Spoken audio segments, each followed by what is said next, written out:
ലൈംഗികതയെ പൂർണ്ണതയിൽ അനുഭവിച്ചു കഴിഞ്ഞാൽ അതിന്റെ കംപ്ലീറ്റ്നെസ് എന്ന് പറയുന്ന അവസ്ഥയിലേക്ക് എത്തിക്കഴിഞ്ഞാൽ പിന്നീട് ലൈംഗികമായ അഭിനിവേശം ഉണ്ടാകില്ല എന്നുള്ള ആ ഒരു തിയറി അല്ലെങ്കിൽ ആ ഒരു സിദ്ധാന്തം ലോകത്ത് കൊണ്ടുവന്നത് ഓഷോയാണ്. ഓഷോയിലൂടെയാണ് ഇത് ലോകം ആ രീതിയിൽ മനസ്സിലാക്കിയിട്ടുള്ളത്. പിന്നീട് ധാരാളം ഫിലോസഫേഴ്സും സ്പിരിച്വൽ ടീച്ചേഴ്സും ഒക്കെ ഈ കാര്യം പറയുന്നത് നമ്മൾ കേട്ടിട്ടുണ്ട്.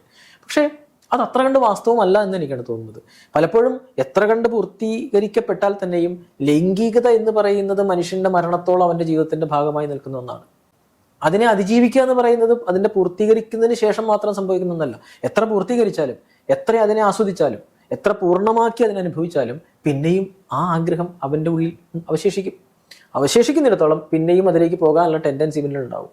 അപ്പൊ യഥാർത്ഥത്തിൽ ലൈംഗികതയെ നമ്മൾ പൂർണ്ണമാക്കി അനുഭവിച്ചാൽ ലൈംഗികമായ നമ്മുടെ അഭിനിവേശം കുറയില്ല.